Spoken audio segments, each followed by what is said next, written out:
Hola, ¿cómo está? Espero se encuentren muy bien. Mi nombre es Erling Obando y hoy voy a estar acompañándolos en el devocional del día lunes. Antes de comenzar vamos a orar. Señor Dios, te pido que tomes control de este espacio, de este momento que vamos a compartir. Te pido que podamos sentir, Señor, y podamos presenciar algo de lo que tú fuiste víctima, Señor. Y es el proceso del engaño, Dios. Saber que tú entiendes cuando nosotros, tus hijos, somos engañados. Y cuando somos burlados. Y cuando la justicia no funciona. Te pido, Señor, que bendigas esta semana desde ya. Amén y amén. Estamos en el libro de Marcos, exactamente en el capítulo 15. Y hoy vamos a leer desde el 1 hasta el 15. Y vamos a estar hablando acerca de esa porción de la Biblia. Pero antes, permítame contarle algo. Resulta que nosotros, en el occidente, somos muy famosos por el Imperio Romano y lo que él nos dejó. 3 cosas que se dice que el Imperio Romano dejó fue la iglesia, el lenguaje y la ley, la lex romana. De hecho, le digo como abogado que en Costa Rica nuestra ley tiene mucha fuerza y está sustentada muchísimo en lo que nosotros conocemos como la lex romana. Ahora bien, ¿qué era lo interesante del Imperio Romano? Cuando el Imperio Romano conquistaba y se expandía por algunos lugares, ellos pedían que se les pagara tributos, aplicaban su propia ley, pero le permitían a los pueblos tener sus propias religiones, tener sus propias costumbres, y en el caso de la muerte, solamente se podía llevar a cabo una muerte o un asesinato cuando las personas de un pueblo rompían la ley religiosa de ese lugar. Si no era así, entonces el único que tenía la potestad de quitar la vida de una persona era el Estado romano. Entonces, ¿se ha preguntado usted quién terminó de matar a Jesús? Bueno, los fariseos y el sistema religioso de la época querían matar a Jesús.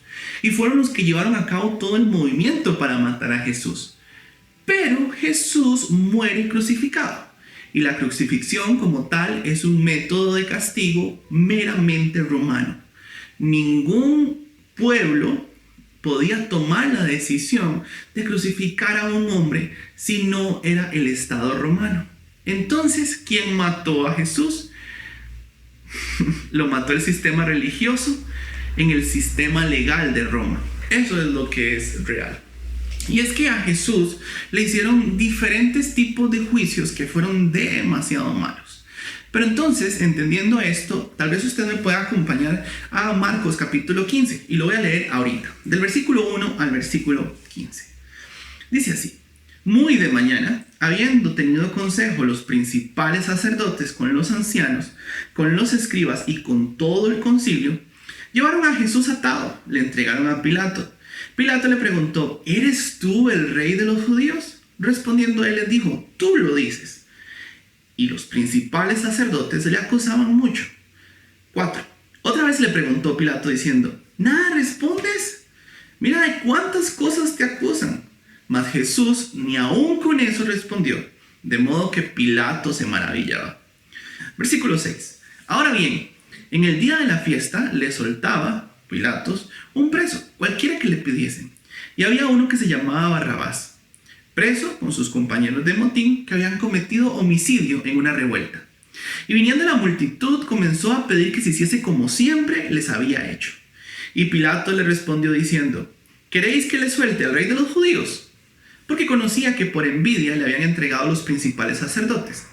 Mas los principales sacerdotes incitaron a la multitud para que soltasen más bien a Barrabás. Respondiendo Pilato les dijo otra vez: ¿qué pues queréis que haga con el que ustedes llaman rey de los judíos? Y ellos volvieron a dar voces diciéndole: crucifícale. Pilato les decía: ¿pero qué mal ha hecho este hombre? Pero ellos le gritaban aún más: crucifícale. Y Pilato, queriendo satisfacer al pueblo, le soltó a Barrabás y entregó a Jesús después de azotarle para que fuera crucificado. Jesús, desde el momento en que es entregado por Judas, empieza un tipo de juicio veloz, un juicio rápido, en el que casi no tiene la oportunidad de poder defenderse. Vean ustedes que en primera instancia el juicio comienza dentro del templo, dentro de donde estaban el sumo sacerdote y el concilio de los religiosos de la época. Pero esto es muy importante. Si a Jesús hubieran encontrado algo en donde hubieran incumplido la ley, tenían que matarlo, y tenían que haberlo matado ya sea por el lanzamiento de piedras o dejarlo caer desde un lugar muy alto. Pero Jesús no muere así. Y no muere así porque, como ustedes saben, Jesús en ningún momento incumplió la ley. Pero toda esa madrugada, imagínense qué es que le hagan a uno un juicio de madrugada, donde la gente está durmiendo, donde solamente se pueden reunir en secreto. Claramente se trataba de un juicio que en todo lo que podemos observar era un juicio ilegal en todas sus formas y sus extremos. Se trataba de algo realmente malo para Jesús. Dice el versículo 1 que otra vez se reúne el concilio. Algunos piensan que hubo hasta un tercer concilio, de ese que nos habla Marcos capítulo 15, versículo 1, en donde se volvieron a reunir. Imagínense a esta gente, a los religiosos, discutiendo qué hacemos con Jesús, qué hacemos con Jesús. Y en ese momento lo llevan ante Pilato. Pilato es uno de los jefes puesto por el Estado de Israel, por el Estado romano, para que gobierne toda la zona de Judá y Benjamín. Y ahí está ese hombre con la decisión de ver qué hace con la vida de Jesús.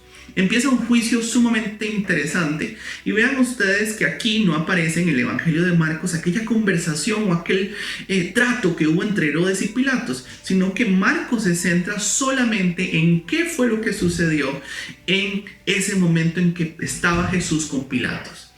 Se dice allí que Pilatos empieza a preguntarle: ¿eres tú el rey de los judíos? Era un tema peligroso, tanto político como social. Y Jesús, muy bueno para responder, excelente, dice: tú lo has dicho. Este hombre queda asombrado ante la forma en que responde Jesús.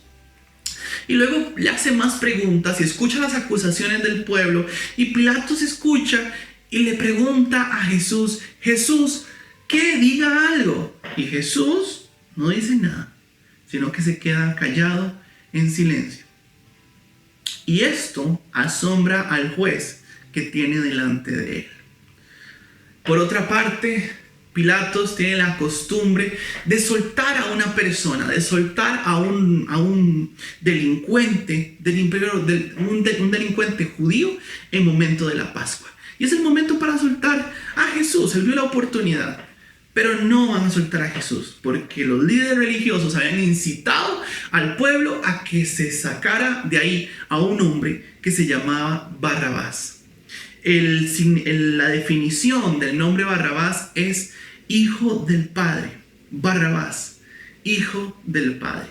Y justamente el unigénito de Dios va a tomar el lugar de Barrabás y va a ser llevado a la muerte. Por último, la gente grita: crucifíquenle, crucifíquenle. Y Jesús va a ser crucificado, muerto por un delito que no cometió ante el Imperio Romano e instigado por las autoridades religiosas que no encontraron en él una falla de la ley para poder matarlo.